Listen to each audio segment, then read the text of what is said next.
Go. Alright, so what we're going to be talking today about is one of the major factors in education reform within America, and that's going to be teachers' unions.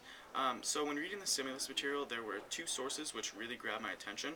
The first was I'm Very Real by Kurt Vonnegut, and this was because in the preface of that, it stated that Charles McGath, who was the president of Drake High School, that he ended up in the administration decided to burn all the books, and this led me to question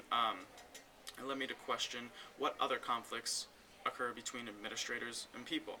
And then the second source, which really inspired it, was 40% of millennials believe that the government's a censure by Jacob Posture.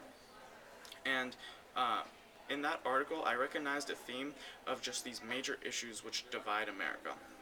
Altogether, this sort of led to my question, to what extent do teachers' unions affect education within America? And after looking at perspectives, I learned that teachers' unions provide invaluable assets to teachers, but at the same time, they do have some policies which hinder their effectiveness.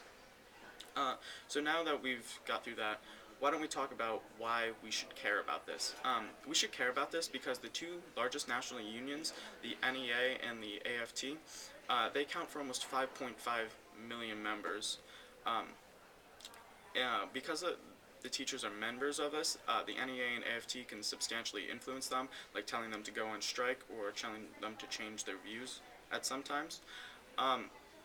In addition to this, teachers' unions are an extreme hotbed of debate, as seen by one survey by Sandra Alters, who was a tenured professor at Missouri University, and she found that 47% of Americans no longer actually support unions.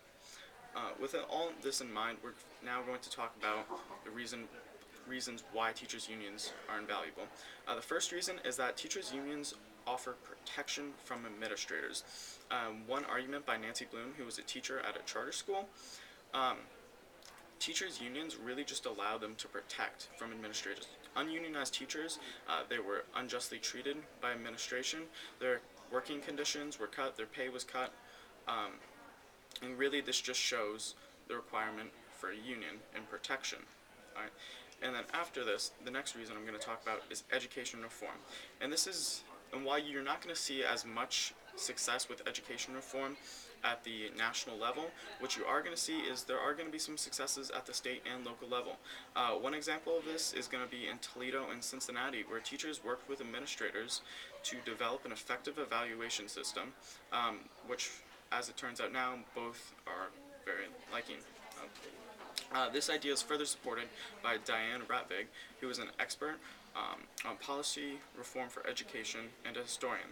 And she says that teachers are the front lines of implementation for reform, and that really teachers' unions allow teachers to give a voice in this. The last invaluable asset that teachers' unions provide is they provide collective bargaining. And just for context, collective bargaining is the negotiation of wages and other conditions by an organized group. And this is really important because the entire idea of collective bargaining goes to serve the teachers. By negotiating for wages, that increases the chance that there could be a wage hike. One example of this, can be seen from Randy Weingarten, who's actually the president of the American Federation of Teachers, or AFT, and she said that while there are some problems with collective bargaining and that they may not win 100% of the time, at the end of the day, it still serves the teacher. Now that we've talked about all the good things with unions, there are some policies which severely hinder them. One of this can be seen by their shifting viewpoints. An example of this can be seen in Tennessee, where after going with standards, the teachers' unions actually turned against those standards that they created for no apparent reason. This idea is furthered in an article by Hannah Skandera, who's the New Mexico head of the Department of Education. In it, she said that unions' shifting viewpoints are really creating tension between administrators and the unions, and this tension can actually later be transformed into strikes, and these strikes are very bad, as strikes, according to one research study done by a Canadian professor, reduce student achievement by 0.21% per day, which if you're looking at an 8 or 9 day strike, that can actually total to be a substantial cause. The other reason is current evaluation policies are ineffective. Again, while you're going to have some successes in Toledo and Cincinnati, on the national level, there isn't a good policy.